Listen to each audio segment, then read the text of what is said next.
नमस्कार, मैं हूं आपके साथ वर्षा शर्मा। आम आदमी पार्टी के संयोजक अरविंद केजरीवाल जो हैं वो गुजरात के दौरे पर पहुंच रहे हैं। पंजाब में मिली शानदार जीत के बाद अब आम आदमी पार्टी की कोशिशें ये हैं कि जल्द से जल्द पूरे के पूरे देश में अपनी जड़ों को मजबूत किया जा सके। और देखिए, ये कोशिशें दिल्ली में जीत के बाद लगातार आम आदमी पार्टी की ओर से शुरू कर दी गई थी। गुजरात की अगर हम बात करते हैं तो कहीं ना कहीं बहुत ज्यादा उम्मीदें आम आदमी पार्टी के संयोजक अरविंद केजरीवाल लगाए बैठे हैं। इसी साल में देखिए, गुजरात में विधानसभा चुनाव होने इस साल के अंत में, और उसके लिए तैयारियां बहुत तेज कर दी गई हैं। आपको याद होगा, पंजाब में जब विधानसभा चुनावों में शानदार जीत यहां पर आम आदमी पार्टी ने दर्ज की, तो उसके बाद गुजरात में बाकायदा तिरंगा यात्रा जो है वो वहां पर निकाली गई। यहां पर पंजाब के मुख्यमंत्री भगवंत मान मौजूद थे, अरविंद केजरीवाल थे। उन्होंने जनता तक दिल्ली मॉडल को पहुंचाने की कोशिश की और ये कहा कि हम भारतीय जनता पार्टी या फिर कांग्रेस को हराने नहीं आए हैं, हम गुजरातियों को जिताने के लिए आए हैं और इसीलिए एक मौका आम आदमी पार्टी को भी दिया जाए। पिछले साल सूरत नगर निगम की देखिए 120 सीटों पर जब चुनाव हुए तो 27 सीटों पर आम आदमी पार्टी को जीत जो है वो यहां पर मिली थी। ये जो परिणाम यहां पर निकलकर सामने आए थे, उसके बाद ही कहीं ना कहीं जो हौसले हैं वो आम आदमी पार्टी के काफी ज्यादा बुलंद नजर आते हैं। अभी मौजूदा स्थिति की हम बात करते हैं तो आम आदमी पार्टी की कहीं ना कहीं ये कोशिश है कि वो ज्यादा से ज्यादा मेहनत करके कम से कम कांग्रेस की जगह तो ले ही ले। आपको याद होगा 2017 के चुनावों की अगर हम बात करते हैं तो 182 विधानसभा सीटों में से 99 सीटें बीजेपी ने जीती थी, 77 पर आकर कांग्रेस रुक गई थी। कांटे की टक्कर जरूर दी गई थी लेकिन हार गई थी पार्टी।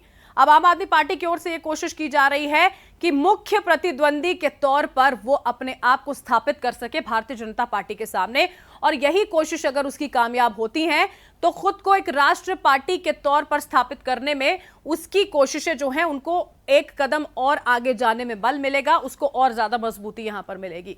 और तो और जो आम आदमी पार्टी के तमाम समर्थक हैं, अरविंद केजरीवाल के जो चाहने वाले हैं, उनको यह लगता है कि अगर एक एक कर इस तरह से सीढ़ी दर सीढ़ी आगे आम आदमी पार्टी बढ़ती चली गई तो प्रधानमंत्री नरेंद्र मोदी के सामने अगर कोई चेहरा उन्हें नजर आएगा तो वो सिर्फ और सिर्फ अरविंद केजरीवाल का होगा। अब देखिए, ये सारी बातें जरूर आम आदमी पार्टी सोच रही है लेकिन ये सब इतना आसान नहीं होने वाला है। वो कांग्रेस जिसने चाहे वो पूरे के पूरे देश में अपनी जमीन को खोती जा रही है, उसने 2017 में फिर भी ठीक ठाक प्रदर्शन करने की हिम्मत यहां पर जरूर दिखाई थी।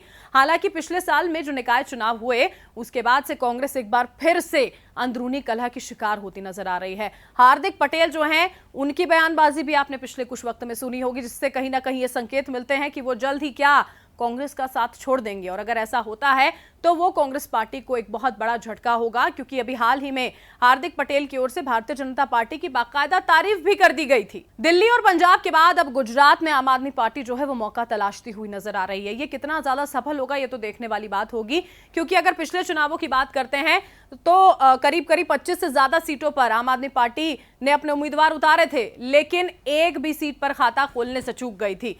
लेकिन ऐसा ही कुछ देखिए पंजाब में भी देखने को मिला था। पिछले चुनावों में सीटें जरूर आम आदमी पार्टी को मिली थी, लेकिन जो उसने सोच वहां पर रखी थी कि वो पूरी तरह से जीत जाएगी, वो तब तो कामयाब नहीं हो सका।